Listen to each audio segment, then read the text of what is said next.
Thank you, Mick. Mick joined us in our first session and got pulled out on the very critical questions. So I'll give it to you at the end of this.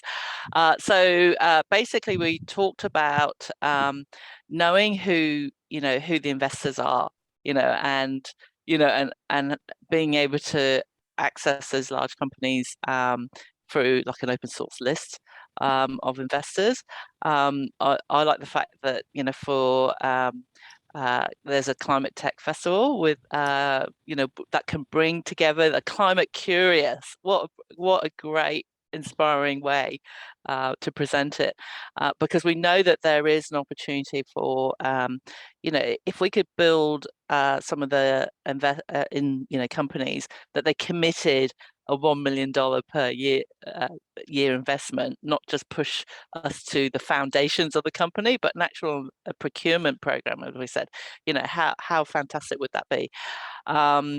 David, we asked about some of the language actually really about disruption, and I love the way, Mick, you put together that actually it's a mixture. So we need a bit of both, and Mick described how the word disruption, there's going to be a disruption naturally in 60% of the categories that we're going to care about.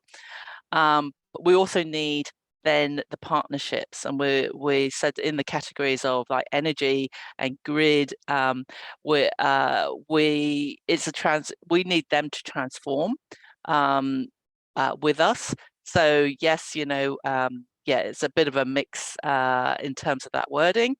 Also around our Australia's attitude to innovation, hasn't been as forthcoming as in Europe and the States, but we're the best way is actually to like Mick was saying about preaching to the choir, that we're building a strong base, and that would in a way shield our community from the naysayers and saying, oh, that doesn't work, and and taking us down that route. We're not to cut down people with great ideas, and because it takes a time to develop, and we want to create a safe space for discussions, because there's good people, and I like the fact that Climate Saddle is part of that, because that gives the energy to our tech community.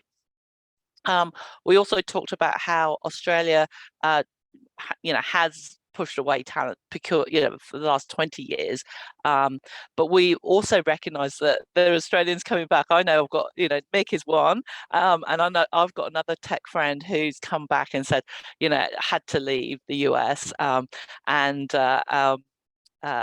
really and come back to Australia. We can actually become a climate leader, move from laggard to leader, and that's totally possible.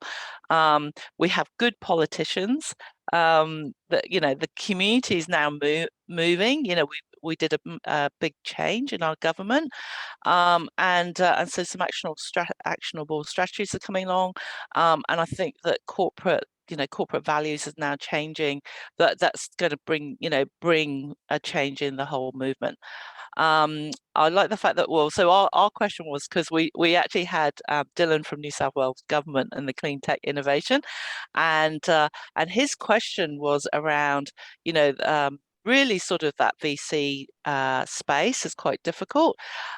What is, and the question to you, Mick, was what are the barriers to invest in this space? How could we leverage some of this language? And we kind of flipped it back also to Dylan, but would love to get your views on that, Mick, really about what you're finding, what VCs are sort of saying in that.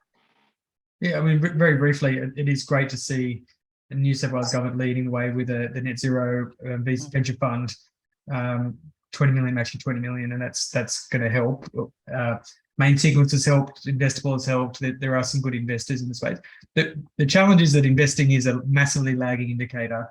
We've got a pretty good, strong tech investment community now, but that's based on 30 years of work. We can't wait 30 years for the climate ventures to grow, climate venture community to grow. So my view is government support is absolutely needed to accelerate it.